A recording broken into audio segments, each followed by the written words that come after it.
Добре дојавте. Да си кажеме, почитувани, денеска за правата на децата. Во земја во која секое трето дете живее во сиромаштија, во која насилството и дигиталните ризици растат, а пристапот до основни услуги зависи од тоа во кој град ќе се родиш, прашањето е едно: дали навистина ги штитиме најмладите во земјава?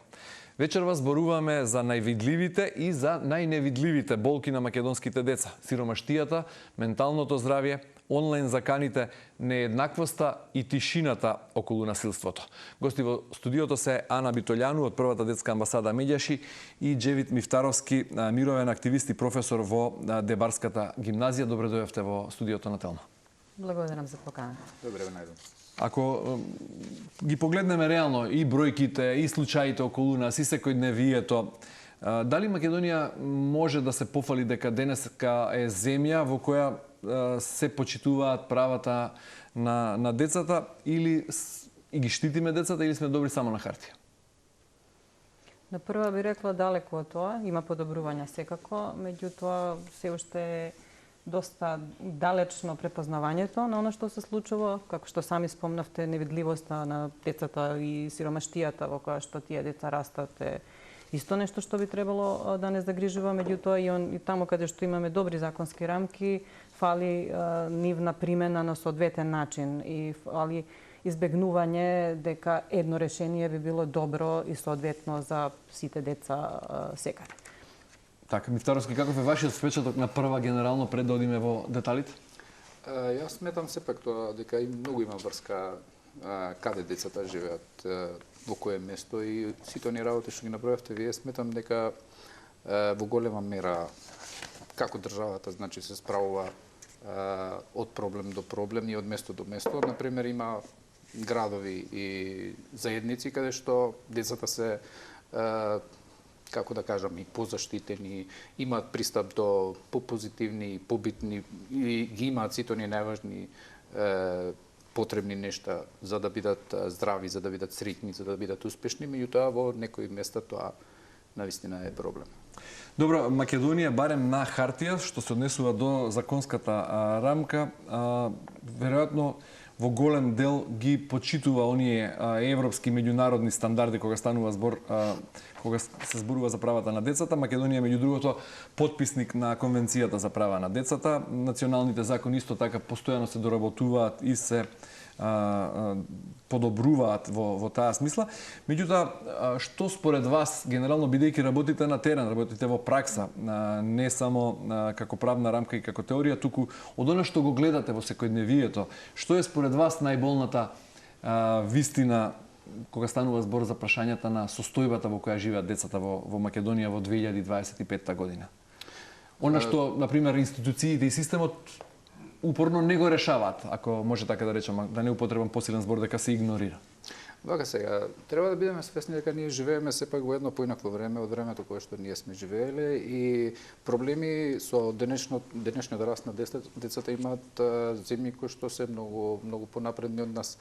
Така што јас сум го размислувал и се уште го размислувам ова, дека навистина има земји кои што се видоа во чудо, кои што не можат да се снајдат, да не зборувам за Македонија. А инаку на терен секако дека имаме безброј проблеми, на кои што на ваков или таков начин се обидуваме да помагаме, да туркаме на некој начин напред, меѓутоа често доаѓаме до проблеми кои што знаеме и да потврлиме некогаш и како професори, и како родители, и како општество. Во секој случај специфично ни е времето. Добро, прашањето беше многу конкретно. Вие сте, например, професор по македонски јазик во Дебарската гимназија, во еден меѓуетнички град. Веројатно во вашето училиште учат деца од сите етнички групи, религии и националности. Што ви донесува секојдневието? Што значи да се биде денес наставник по македонски јазик во гимназија во која предавате на деца од разни етнички групи?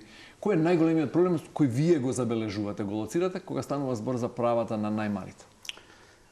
Околу правата, ако тргнеме, знаете, ние често правевме анкети за одредени проблеми. Ако ги прашаш усно, они ќе ти кажат нема проблеми, нема прекршување на права. Меѓутоа, кога ќе го направиш тоа анонимно, произлегуваат секакви проблеми.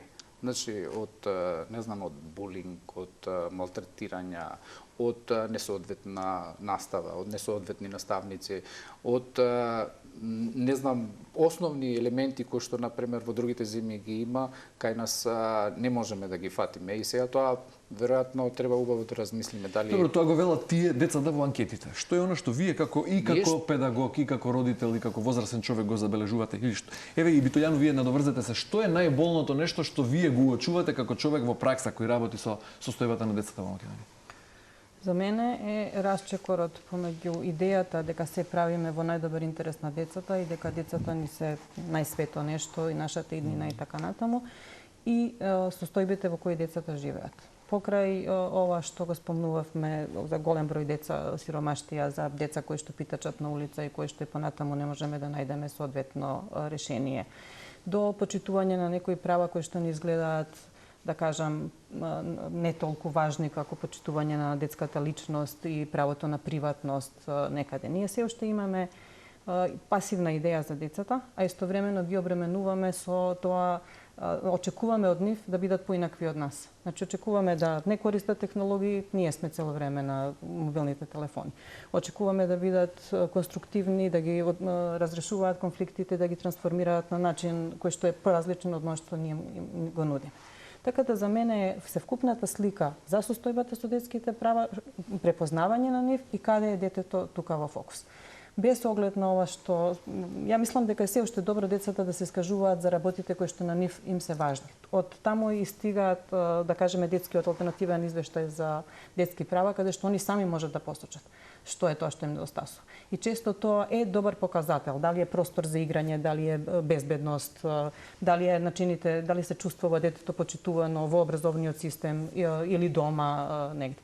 Тоа е сплет на работи за кои што ние тврдиме дека доста работиме, меѓутоа според состојбата на тој како се децата околу нас, не би рекла. Добро, ќе зборуваме за себе ова во детали, меѓутоа она што го сведовте под еден наслов, расчекорот помеѓу нашата замисла како ги се грижиме за најмладите и како тоа во пракса навистина функционира, во која секој од нас како поединец е веројатно одговорен, бидејќи како она народната не ме гледај што правам, туку слушаме што ти кажувам. Токму така. Или обратно беше. Ајде да одиме прво, го загатнавте вие делумно во вашиот одговор прашањето за децата кои питачат, односно прашањето за детската сиромаштија. И сега прашањето тука би било дека какво би било тоа детство во сиромаштија, кога таа сиромаштија, односно неможноста да се живее достоинствено, го одредува и правецот во образованието, и правото на здравствена заштита, и генерално шансите за иднина во таа смисла. Од оние деца кои што немаат документи, нивниот живот е веќе определен. Значи, ако не можат да добијат изводи државјанства, пристап, автоматски ќе бидат исклучени од целото општество.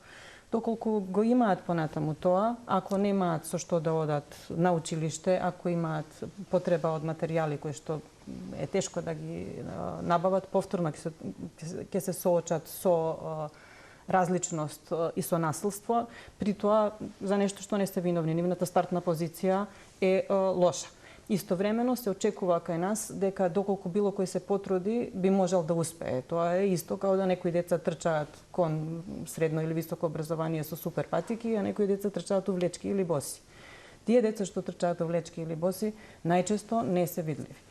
Една од идеите и застапувањата на меѓаши е да се вклучат бесплатно во образовниот процес од градинка децата питачи, сите деца на кои што им е потребно, затоа што тоа е базата во која што системот би требало да ги превземе и да ги дотрука, за да после може да очекуваме од нив и поинаков живот, и вработување, и да се прекине тој циклус на сиромаштија во кој што они се вртат во момент. Меѓутоа, според истражувањето на УНИЦЕФ во 2024 1/3 од децата во Македонија живеат во сиромаштија. Значи не се работи за бројка од неколку десетици или неколку стотици.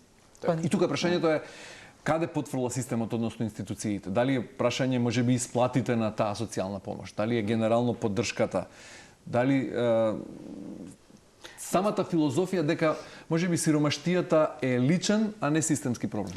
Јас што на почетокот кажав, значи можеби е нескоро, меѓутоа, например, нашата општина делуваше во овој дел и затоа реков од место во место имаме различни податоци. Еве ова околу просењето, бидејќи го спомнавте, би споделил на пример дека во нашиот град нема деца кои што може да ги сретнеш како питачат по градот.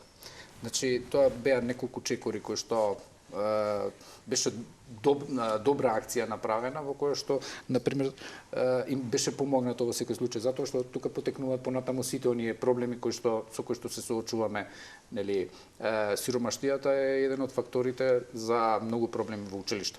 Ние во училиштето секојдневно на пример тргнуваш ти да предаваш, меѓутоа работата со жива материја не ако дојде ненајадено, ако дојде недоволно облечено, значи тоа не може да се истакне колку и да сака, значи да го покаже она што го има.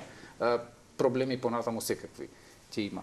Она друго што би сакал да напоменам, спомнавте нели за насилството, бидејќи моето училиште рековме Ке зборуваме за насилството, само да го исцрпиме со уште едно прашање ова за сиромаштијата. Само нешто да дополнам. Кога збориме за бројките, тоа значи дека околу нас, околу секој од нас е некое дете. У зградата во која што живееш, таму кај што купуваш, таму кај што работиш, е некое невидливо дете кое што е на прагот на сиромаштија или под прагот на сиромаштија. Тоа не се деца кои што се издвоени и постојат во некој вакуум простор негде по Македонија во суштина. Него препознавањето и адекватното решение недостасува. Социјалната помош никогаш не е доволна, ниту хуманитарната помош и поддршка која што го решава проблемот во моментот, меѓутоа структурна промена да тоа не се повторува и да не биде постојано употреба од година во година за помош од страна е она на што би требало да работиме. Доаѓајќи кон студиово го спомнавте примерот на скандинавските земји. Можеби не можеме да се споредуваме со нив секако, меѓутоа еве со некои земји од околината, како тоа по сериозните држави го решаваат прашањето на детската сиромаштија? Ако не е проблем во исплатите, ако не е проблем во во социјалната помош, каде е проблемот? Како тоа? Секогаш има проблем системски кој што не е решен. Секогаш паричните средства мали или доцнат или недоволни или ќе ги изгубат доколку било каков друг. Имате семејство кое што е во сиромаштија, ако малце се обиде да искочи и почне да заработува малце над прагот и автоматски ќе изгуби помошта која што ја прима. Не би бегала. Ја мислам дека не е толку важно регионално. Регионално сме ние во доста слична состојба. Со соседите кога се споредуваме. Да кажеме.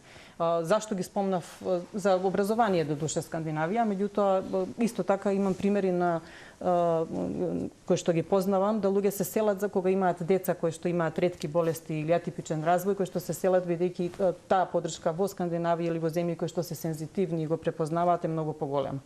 Кај нас во суштина да се крене некое прашање или да се стави лек на позитивна листа е, не знам, процедура, потребни се протести, потребно е да се дига гласот за нешто што би било основно човеково право. Ние сме постојано во барање и собирање помош за деца, за лечење, за било како што да е, нашата реакција е да во моментот дадеме пари и го решиме. Тоа не може, тоа може еднаш, два пати, три пати, тоа значи збори дека не постои систем кој што ќе ги превземал за да ние не мораме да се организираме на тој начин, ајде да се организираме за нешто друго. И оно што е карактеристично, би рекол, за Македонија е тоа што детската сиромаштија е многу повисока, например, кај ромските деца, кај децата во ромските семејства, кај децата на самохраните родители и кај децата во руралните средини. И дали е тоа и како тоа го објаснувате? Дали всушност ние живееме во два паралелни света или во две одвоени држави и тоа го прифаќаме? Тука би рекол дека во голема мера се, не знам, оние сваќања за животот и за одредени општествени групи. Во голема мера тука е и дискриминацијата и непочитувањето на другиот, на различниот, плюс хуманистичкиот дел исто така, како општество многу ни фали, емпатија немаме доволно. И сметам дека во голема мера, значи, тука треба да се бараат проблемите. Не сочувствуваме со нив. Просто ако не си од некоја од тие групи, односот кон нив, како што кажавте, тие стануваат видливи и ми се допаѓа формулацијата за паралелно живење. Лесно е да се води голем маркет и да се мисли дека е тоа лицето на Македонија. Тешко е да се препозна и види и самохраната мајка, и ромското семејство, и руралните средини во кои што каде поише труд им треба да дојдат до школа, до маркет, до храна. Забележувате ли било какви промени низ годиниве, еве како прва детска амбасада меѓаш? организација која работи за правата и за подобрување на условите во кои живеат децата во Македонија. Се менува ли нешто? Би рекла да, и тоа е нормално и добро. Она што не е добро, не се менува со брзината и динамиката со која што би сакале. Меѓаши со долги години адресира низа проблеми и законски и специфични за одредени детски групи, меѓутоа и училиштата со кои што соработува одработуваат тој тип на препознавање, помош и поддршка таму каде што се. А училиштата вклучени во мировно образование на Меѓаши се распределени низ цела Македонија. Еден од начините за борба против сиромаштија е изборувањето со младите за неа. Дека тоа од каде потекнува, дека никој не го заслужил, дека помагањето не е за тоа што сме добри луѓе, него затоа што е солидарно и за тоа што сакаме поинаква структура да направиме во која што нема да има потреба да помагаме. И нема да има потреба да збориме дека социјалните помоши и поддршка се трошени ненамски или били големи или било што од критиките што знаат да се појават во. Не знам какви биле бројките порано, според извештајот на УНИЦЕФ за 2024 година, стапката на детска сиромаштија е приближно секое трето дете во Македонија дека живее во монетарна сиромаштија, односно меѓу 110 и 120 илјади деца се под националната линија на сиромаштија. Според, како што велам, извештај на УНИЦЕФ, бело знаме, признаваме дека сме немоќни да се избориме со детската сиромаштија додека Македонија генерално не стане по економски стабилна држава, или можно е да се направи повеќе и на овој степен на развој? Има ли позитивни примери посиромашни држави од нас кои подобро го менаџираат тоа прашање? Јас би спомнал околу работата на Меѓаши сега. Овој Меѓаши сепак нели е сериозна организација која што и тоа како се грижи за детските права. И би зборил малку повеќе околу она што го работиме таму. Надвор, искрено, немам кој знае колку информации, но она што го работиме тука, значи има придвижување. Меѓаши секојаш се во прва линија кога станува збор нели за да се помогне некаде, меѓутоа толку колку во рамките на можностите, бидејќи сепак е таа организација која што не е држава, која што излегува, зборува, видлива е. Има случаи кога некаде има проблем, па ќе излезат со соопштение Меѓаши, па се презема, се решава тој проблем. Меѓутоа, во целина со надвор не би можел да направам според како што. Добро, ајде да одиме она што е ваша специјалност, а тоа е веројатно менаџирањето, помагањето на децата кои се соочуваат со дигитална и ризици, ментално здравје и насилството врз децата, бидејќи сте двајцата мировни активисти, за тоа организиравте впрочем и конференција минатата недела по повод Светскиот ден на детето. Насилството врз децата е се повидливо или позачестена појава? Прво да расчистиме околу вашиот впечаток во врска со тоа, но тоа се уште се случува некако во темница, зад некои ѕидови, во семејствата, кога ќе се спуштат завесите. Има ли лицемерие и во институциите, во системот и тука, или повторно станува збор за немоќ? Насилството постои од секогаш. Значи, јас би зборувал дека кога се вработив, например, во моето училиште, имаше проблеми најразлични. Меѓутоа, она што беше највидливо, например, втора смена во доцните часови често имаше тепачки меѓу учениците, иако тогаш не беа социјалните мрежи толку развиени. Меѓутоа, денешно време и денешниот начин на насилство е поинаков. Како што и сами спомнавте, се што сме се изнадгледале во училиштата, но денес има работи кои што не можеме да ги видиме заради тоа што дигиталниот свет тоа на некој начин го прикрива и ние ќе видиме само еден дел, односно кога ќе ескалира проблемот. И во тој правец би спомнал дека пак токму преку мировното образование ние превентивно долго време се занимававме со оваа проблематика и сметам дека тие училишта кои што се вклучени баш во оваа програма, а вкупно со 78,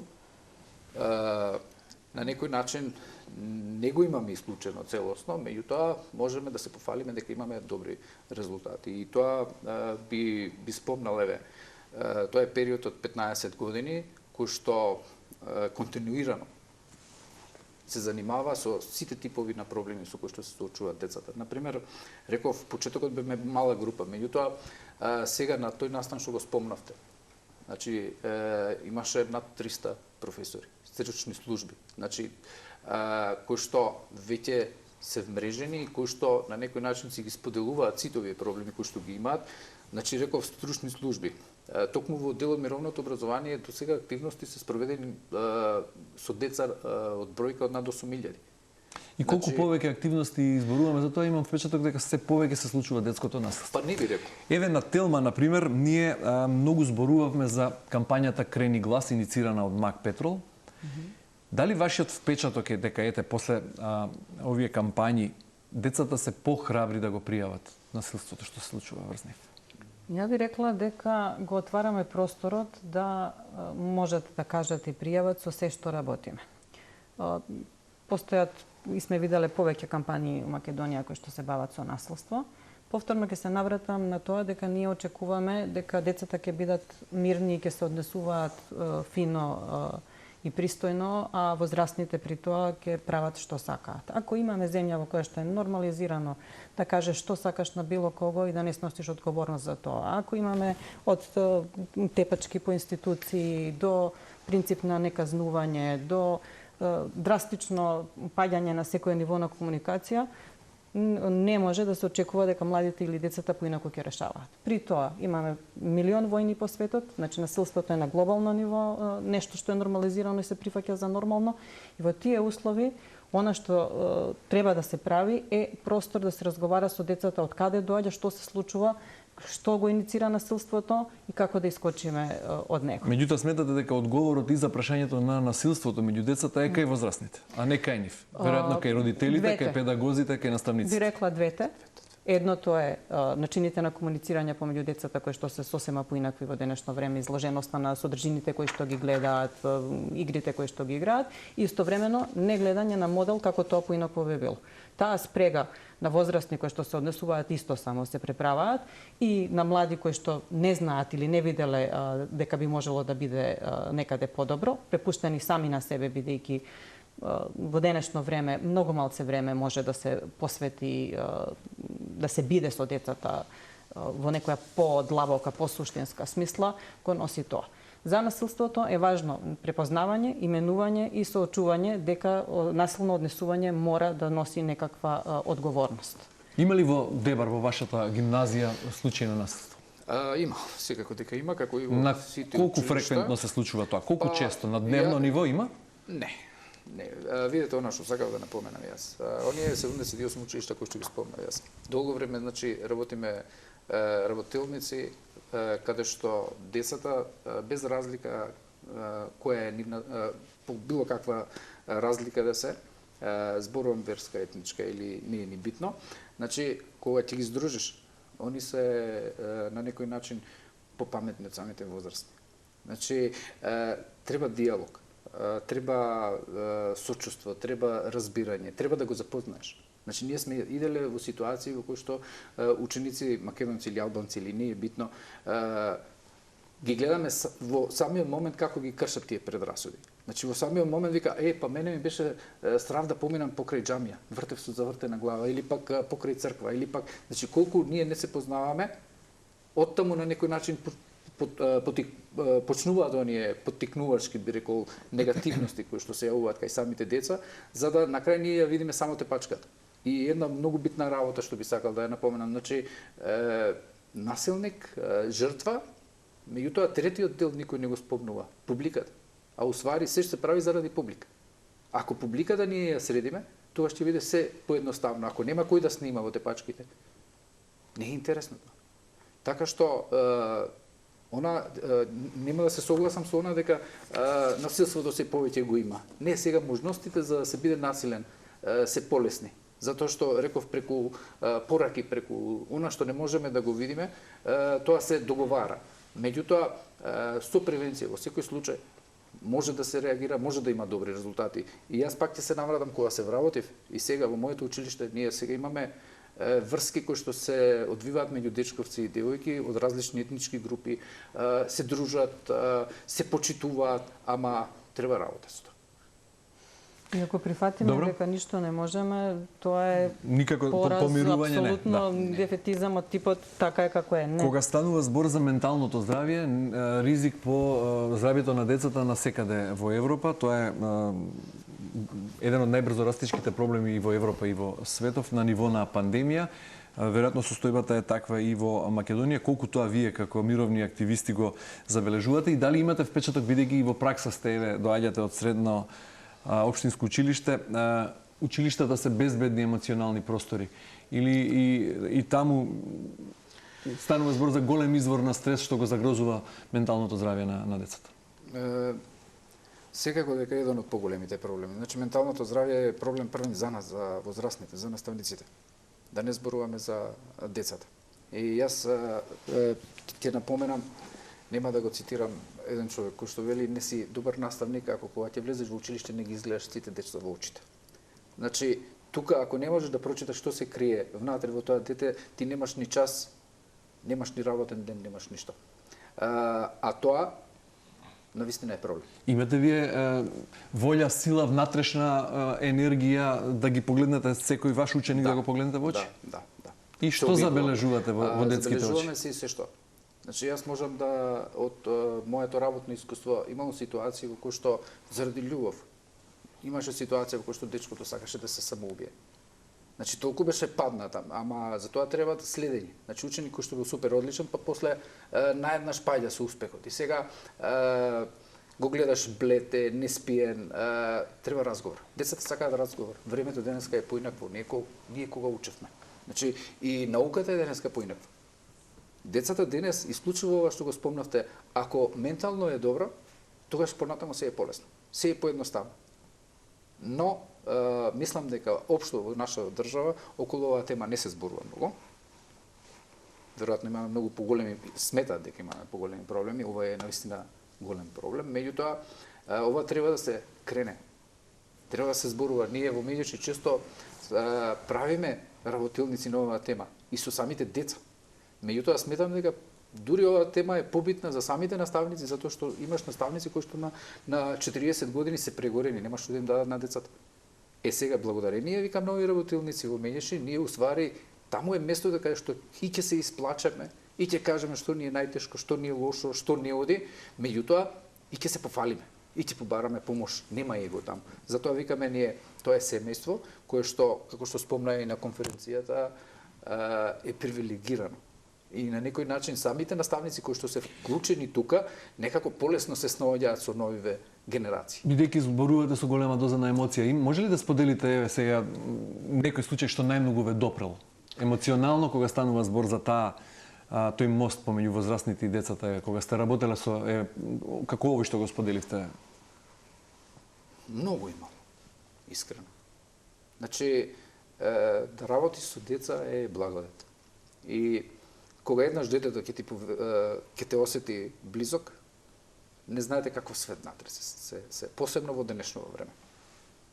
Значи, родителите пола не можат да допрат во одредени ситуации до кои што може да допре еден наставник, еден професор. Меѓутоа, пак ќе апелирам до колегите кои што навистина треба да ги отворат очите за денешните млади. Тие сакаат да ги сослушаш, сакаат диалог, сакаат разговор, сакаат да ви кажат дека време во денешно не е тоа што било на татко ми. Тоа време.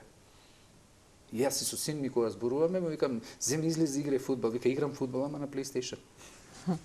Ама не знаеш кој е задоволството надвор, му викам, не вика ти не знаеш кој е задоволството внатре.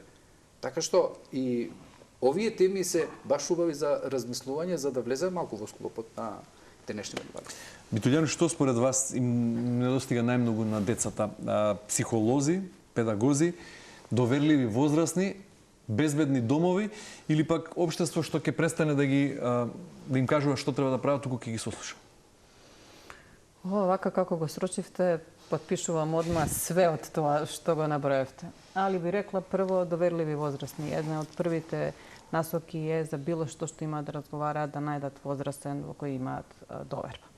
Недостасуваат овие простори за разговор. Времето е исклучително несигурно, е стресно и за возрастните, тоа се рефлектира и на децата и за да им се понуди некаква сигурност во овој несигурен свет или барем да се разговара за таа несигурност која што прати, бара одвојување на време и пристап и градење на доверба со децата. Истовремено не знаеме не живеат сите деца во среќни и безбедни домови, така што останува да училиштата амортизираат барем еден дел од тоа и одработат со индивидуален пристап со учениците и ученичките во врска со потреба и поддршка за ментално здравје. При тоа, во училиштата, педагозите и психолозите се уште не важат како поддршка, него важат дека одиш тамо доколку нешто си направил, си сгрешила, па ќе бидеш пратен кај стручните служби, што исто така полека се менува, меѓутоа мора побрзо и мора да се смени. Ни завршува времето за емисијата полека, но еве не спомнавме дека синот игра фудбал на PlayStation и е различно од бидејќи поголемиот дел од децата поголем дел од времето живеат онлайн, дигитални ризици многу. Меѓутоа, би сакал и на оној дел од најавата што го спомнавме, а тоа е пристапот до услуги. Една мајка од Скопје, например, може да добие некаква поддршка за дете со попреченост или со некакви проблеми или предизвици, а една мајка во Девар или Кичево, например, е оневозможена во тоа. Исто така, дете во Скопје може да добие психолошка поддршка, во некое помало место не. А истите деца се соочуваат со исти проблеми. Што треба тука? Кусо, бидејќи мораме да завршуваме полека. Па, јас би рекол државата треба да ги отвори очите, затоа што ние, например, кај нас сега се соочуваме со еден голем проблем, а тоа е иселување. Плюс тоа имаме немотивирани возрастни луѓе. Нашиот град има центар за култура, има спортски сали, има се и се што. Меѓутоа нема луѓе кои што ќе работат со децата. Тоа е еден од проблемите кои што го воочувам кај нас. Ана може да каже за...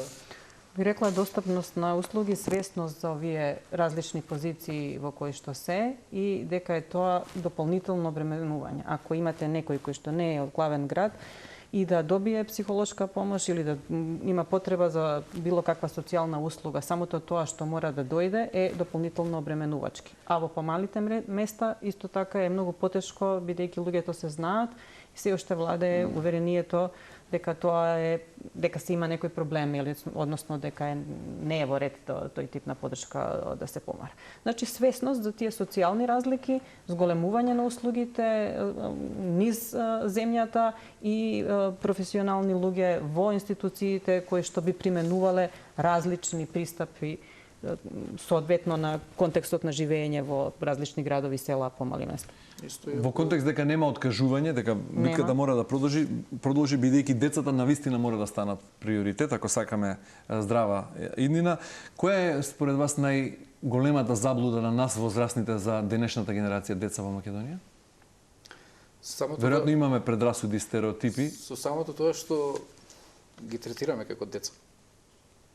Јас не се срамам, 100 пати сум кажал дека безброј работи учам од нив. Тие се личности кои што во некои ситуации знаат многу повеќе од нас. А тоа е многу битно за понатаму, нели? Ако и недоволната почит од возрастните кон нив. Значи, невклученоста во настаните, невклученоста во одлуките. Замислете, носи некоја одлука за вас, а ти не си вклучен тука. И тоа на старт ги уништуваме децата. А поинаку е кога јас викам често кога одиме по настани, ние земаме деца, ако треба да се земе деца и тие се таму декор. А не треба да се декор. Тоа е исто како некој одлучува за вас, ама не ве прашува. Мислам дека еден од поголемите проблеми е тој. И затоа се соочуваме со бегање во странство, каде што ги почитуваат. 3 мерки што би ги сугерирале на креаторите на политики да ги донесат веднаш. Ако се е добро на хартија, меѓутоа ако може да се интервенира. Едно е да се види што е добро на хартија, а што не функционира во пракса, фидбек од децата и младите, користење на знаењата кои што децата и младите ги имаат во процес на решавање на проблемите со кои се соочуваат. А најважно ми е да се тргне размислувањето за младите, за оваа генерација како особено лоша, индиферентна, незаинтересирана, секогаш постоеле генерацијски јазови и секој пат постоела обид да мислиме дека генерациите кои што доаѓаат стануваат се полоши и полоши. Да го прекинеме тој циклус и да видиме што впрочем децата и младите можат да понудат, а можат да понудат во решавање на овие проблеми и поинакви пристапи и свежи идеи и да кажат што навистина им треба. Добро.